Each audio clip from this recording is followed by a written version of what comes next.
This is a demonstration of a game I produced in late 2017, early 2018 called Cobalt Dungeon. Cobalt Dungeon was released on Android and iOS and was featured by Apple in Europe. This game has 3 different modes to it. The first one is tutorial, the second is story, and the third is challenge. When a new player plays, by default they can only access the tutorials. Once they beat the first 5 tutorials, they then unlock the story mode. After that, once the player has progressed through the first 5 levels of the dungeon, they're then able to play the challenges. The game uses stock graphics. Some of them were purchased and some of them were free, and then I modified all of them to use the same palette. Otherwise, all the music and sound effects were produced by me. The tutorial guides the player through how to play the game, and in the case of the first tutorial, it teaches the player how to move around.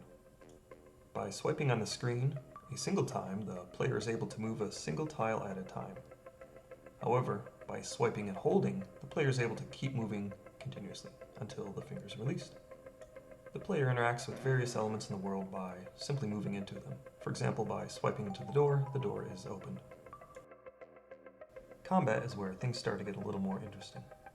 There are different types of enemies with different movement and attack patterns. Here we have enemies that can move and attack every other turn. The way that the enemies can move and attack is indicated by the white arrow. The heart of the game is that of a turn-based dungeon crawler. You can't really see it, but once the player moves, their turn is over, and then all the other enemies are able to move afterwards. The player will often need to use the sleep button in order to hold still for a turn so the enemies can move, allowing the player to strike. The eyeball enemies are a little more complicated. They're able to either move forward or rotate, and they're able to act every single turn. So even though they can move faster than the mushroom enemies, they're easier to maneuver around.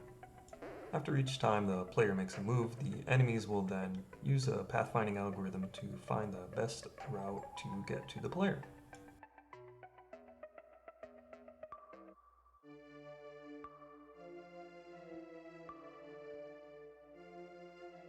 While most of the story world is procedurally generated, using a spreadsheet of parameters to build each room, the challenge levels are actually built by hand. Every one of the challenges can be completed, and they get progressively harder with each new challenge. The enemies in this challenge each have 2 health points and need to be struck twice to be defeated. The Dark Knights in this level can move up, down, left, or right, and they can move every single turn.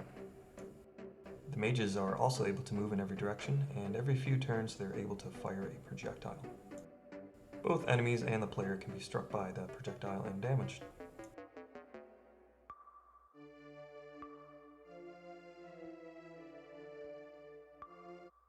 Story mode is a dungeon consisting of 20 levels. The dungeon has 4 different themes, and the theme changes every 5 levels. In this case, we're in a save room on the level 5 floor.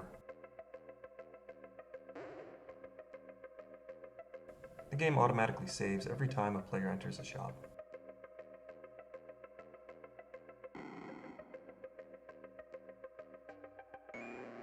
The player finds gems which can then be spent in these shops.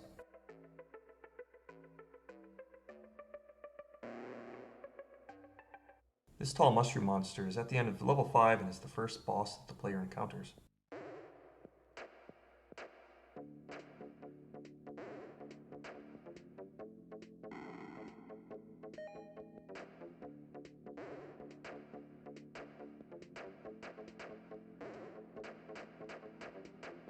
Normally this level will be a little bit more difficult, but in this case I'm the developer and I'm pretty familiar with how the enemies spawn.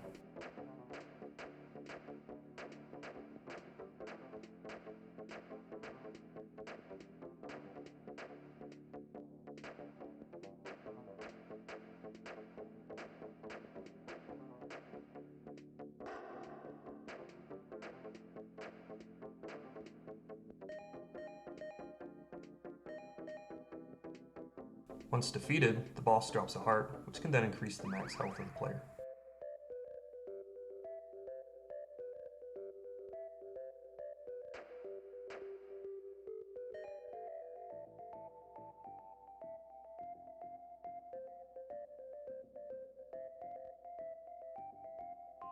Enemies that cast projectiles have a little sweat bead that appear on their head to indicate that they are too close to the player to cast.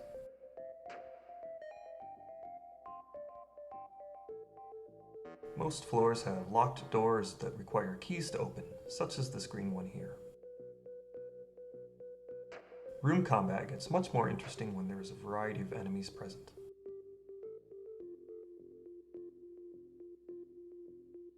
There are two types of enemies, those that travel on the ground and those that travel in the air. Red projectiles stop once they hit the first enemy or player, while blue projectiles keep traveling. Certain types of terrain will stop the player and ground-traveling monsters from passing through it, such as these large and small boxes. Certain terrain that will stop a player from moving won't necessarily stop a missile from traveling over it, such as this small box.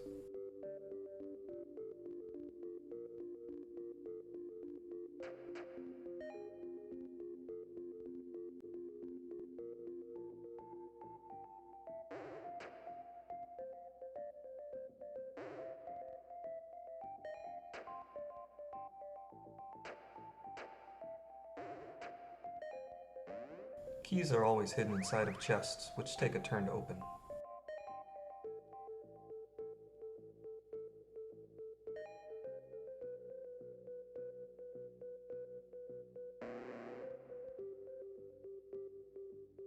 Bombs can be found throughout the dungeon and cause damage around the player.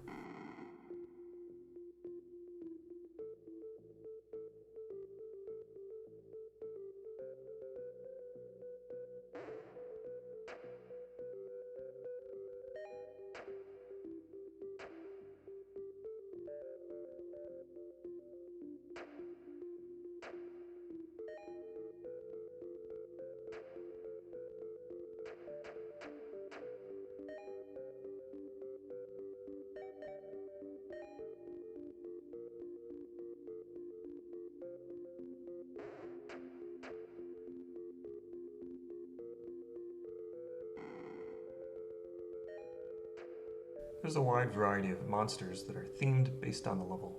For example, here we have an Ice Yeti.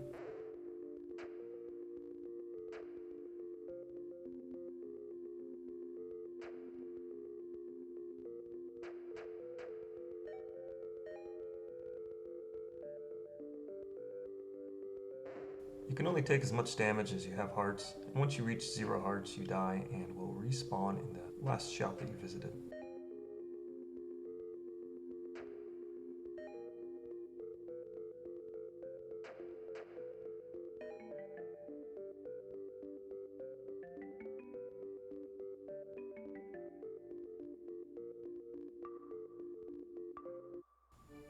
And that's it for today's video. There's actually a fair bit of more complexity that I didn't have time to go over. The game is actually described using about a dozen different spreadsheets. There's even a live update system so that I can modify the game without having to publish it. The 4 themes of the dungeon are stone, ice, jungle, and fire. And there's also a song for each of the 4 themes, plus the main menu and the boss song, which you heard during the mushroom battle.